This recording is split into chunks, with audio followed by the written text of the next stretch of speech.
ভিড়ের মাঝেও কখনো কি নিজেকে খুব একা মনে হয়েছে? আমরা এমন এক যুগে বাস করছি যেখানে হাজার হাজার ফেসবুক ফ্রেন্ড আছে, কিন্তু মাঝরাতে বুকটা ভারী হয়ে এলে কথা বলার মতো একজন মানুষও থাকে না। তখন আমরা কি করি? ফোন হাতে নেই, স্ক্রল করি, ভিডিও দেখি, কিন্তু শান্তি পাই না। আপনি কি জানেন, এই একাকিত্ব কোনো রোগ নয়, এটা আপনার রুহের একটি ডাক। আজ আমরা জানব আল্লাহ কেন মাঝে মাঝে আমাদের একা করে দেন।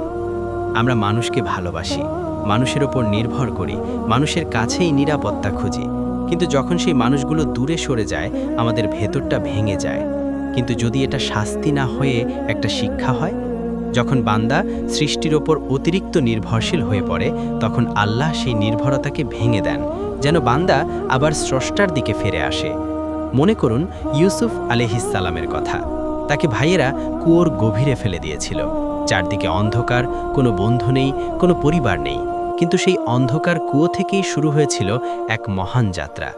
মানুষ তাকে ফেলে দিয়েছিল, কিন্তু আল্লাহ তাকে তুলেছিলেন। মানুষ আপনাকে ছেড়ে যেতে পারে, এটাই দুনিয়ার নিয়ম, কিন্তু আল্লাহ আপনাকে কখনো ছাড়েননি। আপনার একাকিত্ব হয়তো আল্লাহর পক্ষ থেকে একটি দাওয়াত। ইসলামে একটি শব্দ আছে, খালওয়া, অর্থাৎ নির্জনতা। বড় বড় পরিবর্তন এসেছে নির্জনতার ভেতর দিয়ে। মনে করুন মুহাম্মদ সাল্লাল্লাহু আলাইহি ওয়াসাল্লামের কথা। তিনি হেরা গুহায় একাকী সময় কাটাতেন, চিন্তা করতেন, ইবাদত করতেন, নিঃশব্দে আল্লাহকে ডাকতেন।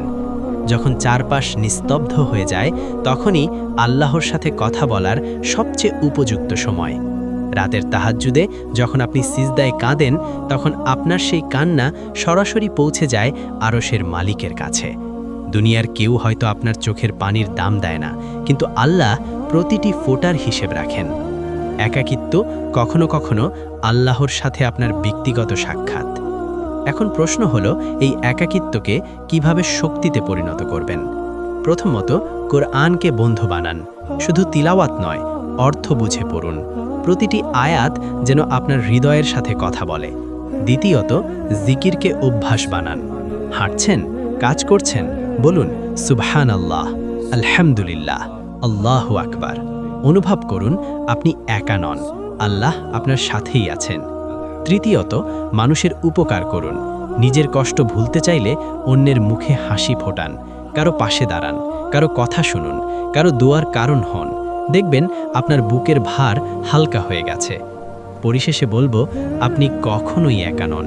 যে আল্লাহ মাতৃগর্ভে আপনার দেখাশোনা করেছেন, অন্ধকার কবরেও যিনি আপনার সাথে থাকবেন, তিনি এই দুনিয়াতে আপনাকে একা ছাড়বেন না। শুধু একবার হাত তুলে বলুন, ইয়া আল্লাহ, আমি তো শুধু আপনারই। দেখবেন প্রশান্তি নেমে আসছে আপনার হৃদয়ে। হে আল্লাহ, আমাদের একাকিত্বকে আপনার নৈকট্যের পথে পরিণত করুন। আমাদের হৃদয়কে কোরআনের আলো দিয়ে পূর্ণ করুন। আমাদেরকে আপনার উপর ভরসা করা বান্দা বানান। আমিন।